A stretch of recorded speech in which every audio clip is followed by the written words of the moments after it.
Hello dear students, welcome to my channel Knowledge Point 111.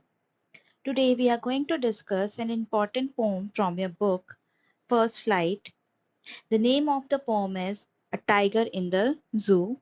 It is written by Leslie Norris, Leslie Norris. Please always pay attention on the name of the poet. Here the name of the poet is Leslie Norris. Let's start the poem.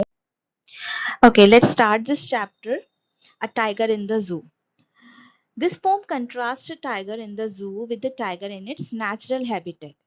Natural habitat means home of anyone. So here we talk about tiger and tiger's home is the forest. Forest होता है tiger का घर, इसलिए natural habitat क्या होगा? Forest.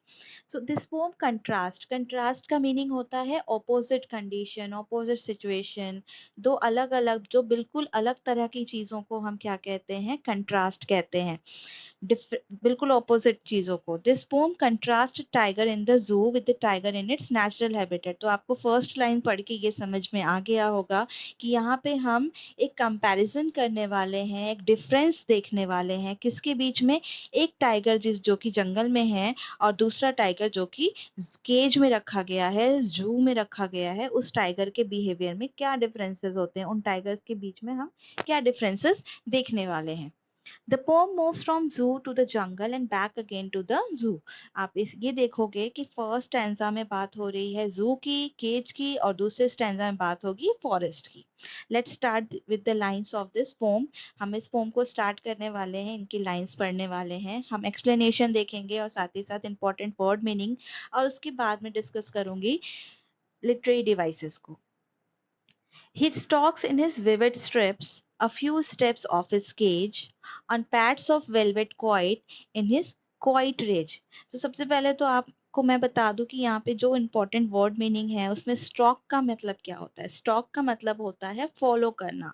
कहीं पे भी किसी भी फुटप्रिंट को फॉलो करने को यहाँ पे स्टॉक कहा गया है. और टाइगर क्या कर रहा है? अपने ही फुट स्टेप पे बार बार चल रहा है, अपने ही फुट स्टेप्स को फॉलो कर रहा है.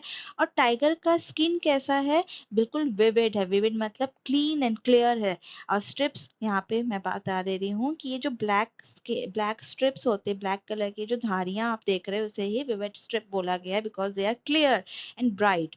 So he stalks. Stalk means he's following the footsteps, his own footsteps in his cage, and he can take only a few steps. मतलब कि केज बहुत ही छोटा है और टाइगर बहुत कम दूरी में चल पा रहा है. बहुत छोटे से दायरे में उसे मूव करने की आजादी है, तो वो उतने में ही उसे फॉलो कर रहा है. The few steps of his cage on pads of velvet quiet. आपने टाइगर के अगर पाँव देखे होंगे, वो बिल्कुल सॉफ्ट होते हैं. It is padded. तो बिल्कुल पैडेड होते हैं और सॉफ्ट होते हैं, और इसे ही पैड्स ऑफ वेलवेट कहा गया है. तो his feets are soft as velvet and it is quite.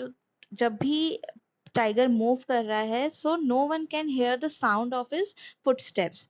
कोई भी उसके साउंड, उसके फुटस्टेप्स के साउंड को नहीं सुन सकता है. दैट्स व्हाई यहाँ पे क्वाइट वर्ड यूज किया गया है. So he is walking on pads of velvet quiet. I hope आपको समझ में आ रही होंगी lines. In his quiet rage. अब यहाँ पे देखो, क्वाइट रेज, क्वाइट मीन्स शांत और रेज मीन्स एंगर. तो यहाँ पे दो बिल्कुल डिफरेंट वर्ड, दो अपोजिट वर्ड को बिल्कुल साथ में रखा गया है. सो ये एक पोएटिक डिवाइस होता है जिसे हम ऑक्सीमोरॉन कहते हैं. और ऑक्सीमोरॉन की स्पेलिंग मैं बोल रही हूँ आपको, आप चाहो तो नोट डाउन कर लो. OXYMORON. ऑक्सीमोरॉन तब यूज किया जाता है जब हम दो ऑपोजिट वर्ड को एक साथ कहीं पे भी यूज करते हैं. So the tiger is trying to control his anger. He's trying to hide his anger by quietly walking in his limited area. तो जो भी limited area टाइगर को प्रोवाइड किया गया है, उस एरिया में टाइगर मूव कर रहा है बहुत ही शांति से. और वो शांत क्यों है? Because he wanted to control his anger. Is trying to control his anger. एक बार दोबारा से मैं रीड कर दे रही हूँ इस स्टैंजा को. He stalks in his vivid strips the few steps of his cage on pads of velvet quiet in his quiet rage. Clear? Now coming to the second stanza. He should be lurking in shadow, sliding through long grass near the water hole where plum deer pass. So you can see this stanza is about the tiger in the forest, मतलब कि एक ऐसा tiger जो कि forest में रह रहा है, उसके लिए ये सेकंड स्टैंजा है. So he should be, this tiger who is in the cage, he should be in the jungle and he should be lurking in the shadow. Lurking means hiding in the shadow. Sliding through long grass, तो जब भी tiger move करता है उसका walk इतना slow होता है जैसे कि कोई भी चीज बहुत ही स्लोली मूव हो रही है, तो it is called sliding. Okay, so sliding through long grass. और ये कहाँ से स्लाइड होगा? बहुत लंबे लंबे घने जंगलों के बीच में घास होते हैं, घास के मैदानों के बीच में से स्लाइड करेगा. और कहाँ जाएगा ये? Near the water hole. Water hole means water body, जहाँ पे सभी जानवर, पानी, जंगल के सभी जानवर कहाँ आते हैं? पानी पीने के लिए आते हैं. And where the plump deer pass, और इसी के पास से बिल्कुल plump deer, plump deer means healthy deer, will pass. He should be lurking. This tiger should be hiding in the shadow of jungle and he's sliding through the long grass. No one can see him. तो ये lurk lurk क्यों करेगा? For the prey. Pray में शिकार, PREY. Pray में शिकार के लिए ये छुपा होगा शैडो में. And he sliding through the long grasses near the water body, and here a plum deer or healthy deer or any other animal will pass for the water and he will attack and grab his food. I hope आपको ये second stanza भी clear है. Let's discuss the important word meaning. Stalk means follow, vivid means bright color, pats means paws of tiger, and rage means anger. You can write down the meaning of lurking. Lurking means hide. Lurking means hiding. Water hole means water body. Okay. He should be snarling around houses at the jungle's edge, baring his white fangs, his claws, terrorizing the village. Again, this stanza talks about a tiger who is in the jungle. जब भी जंगल में tiger होगा तो क्या करेगा? He should be starling around houses. तो वो tiger जो कि केज में है, अगर उसे हम जंगल में रखें तो he would make snarling sound. Snarling means warning sound. तो शेर जैसे, एक टाइगर जैसे गुर्राता है, वैसे ही यहाँ पे स्नार्लिंग साउंड क्रिएट करेगा around the houses at the jungle सेस. तो हाउस जंगल के बीचों बीच में तो होगा नहीं, जंगल के किनारे पे कुछ घर बने होते हैं, कुछ थोड़े बहुत से घर होते हैं, आउटस्कर्ट्स जिन्हें हम कहते हैं. So he will make snarling sound, or you can say warning sound, around the houses which are situated on the outskirts of the jungle. Bearing his white fangs, his claws, terrorizing the village. So he will create terror among the villagers of the jungle, or with his white fangs. White fangs का मतलब है white colored tooth, his teeth. Okay, tiger का कैसा नुकीले से दांत होते हैं, उसे ही फैंग्स कहा गया है. So he will show his white fangs, his claws, and that's how he will terrorise the villagers. But he is locked in the concrete cell. यहाँ पे आप देखोगे फिर से पोएम शिफ्ट हो रही है. कहाँ पर? In the zoo, in the cage. अभी इन स्टैंजा के जो वर्ड मीनिंग है वो आपको नेक्स्ट स्लाइड में या फिर स्लाइड के एंड में आपको एक साथ मिल जाएंगे along with the poetic devices.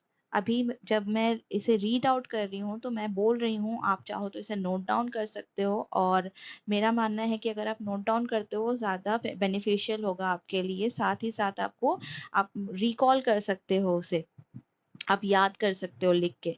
तो आप कोशिश करो कि जब भी मैं बोल रही हूँ, आप वीडियो सुन रहे हो, तो वीडियो से ही नोट्स तैयार कर लो. आपको पोएटिक डिवाइसेस मिल जाएंगे at the end of the slide, word meaning भी मिल जाएंगे, but try to write down all the things. Okay, let's come to the lines. But he is locked in the concrete cell. Locked means यहाँ पे he is bounded, he is behind the bars, he is in the concrete cell. Concrete cell means पिंजरा किस चीज का बना है? concrete का बना हुआ है. His strength behind the bar. The power of the tiger is controlled. It is behind the bar. It is bounded. Stalking the length of his cage. Again, stalk word aa gaya. So stalking the length. He's following. He's moving around the length of the cage, मतलब जितना दूर में cage बना है वो उतना ही दूर move कर सकता है along the cage. Ignoring visitor, and he is ignoring visitor. He is trying to control his anger by ignoring visitors. Visitors के ऊपर ध्यान नहीं दे रहा है वो. He hears the last voice at the night that the patrolling cars, and stares with his brilliant eyes at the brilliant stars. The tiger hears the last voice at night. Last voice at night क्या है? जब patrolling cars, patrolling मतलब कि police cars जब घूम रही होती हैं पेट्रोलिंग के लिए, पेट्रोलिंग मीन्स निगरानी करना, देख रेख के लिए जब जू में पेट्रोलिंग कार्स मूव करती हैं तो उनकी आवाज टाइगर सुनता है रात में. And he stairs with his brilliant eyes at the brilliant stars. Brilliant का मीनिंग है यहाँ पे shining.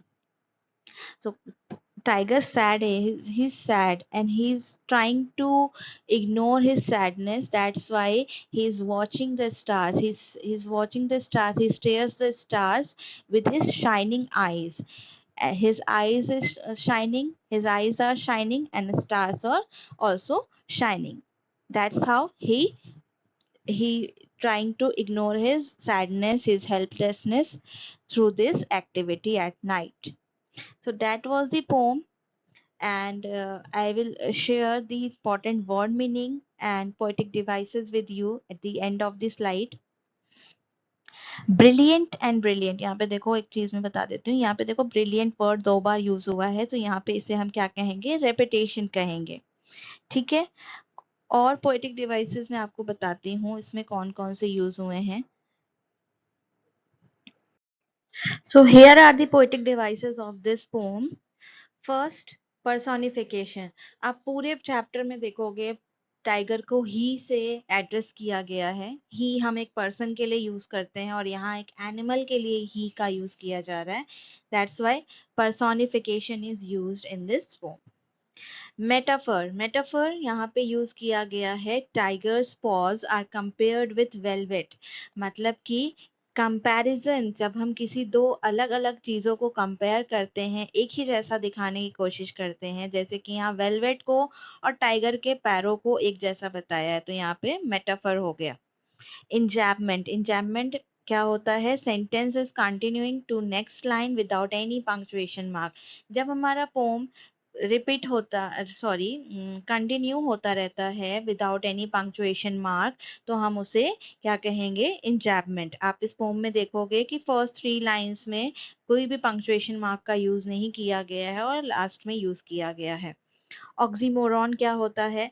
Use of adjective opposite in meaning, मतलब कि दो अलग अलग, दो बिल्कुल डिफरेंट ऑपोजिट वर्ड्स को हम एक साथ यूज करते हैं. जैसे कि यहाँ पे क्वाइट रेज को यूज किया गया है. He is walking in quiet raise.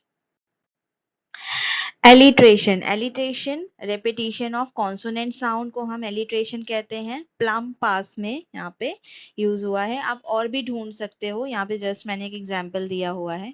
Imagery, imagery when poet और writer trying to create an image in your mind. So here locking in shadow, आप ये एक इमेज बना रहे होगे कि टाइगर शैडो में छुपा हुआ है. ओनोमेटोपिया, ओनोमेटोपिया मीन्स कोई भी साउंड वाला वर्ड जब हमारे पोम में आता है या हमारे स्टोरी में आता है, दैट इज ओनोमेटोपिया. आप स्पेलिंग ध्यान देना, ONOMATOPOEIA, ओनोमेटोपिया. यहाँ पे स्नार्लिंग, स्नार्लिंग एक साउंड है, वार्निंग साउंड. अगेन सॉरी ये रिपीट हो गई है लाइन, सेम है. एलिट्रेशन, एलिट्रेशन दोबारा से यूज हुआ है कहाँ पे? बिहाइंड बार्स में. सो that is all about this poem A Tiger in the Zoo. Very important for your exams. और इसमें बहुत सारे important information है, जैसे कि poetic devices, word meaning, explanation, और आपको आपके लिए इसमें क्वेश्चन आंसर भी बहुत इंपॉर्टेंट है, चाहे वो शॉर्ट आंसर हो या लॉन्ग हो. आप इसे प्रिपेयर करना अच्छे से. Thanks for watching.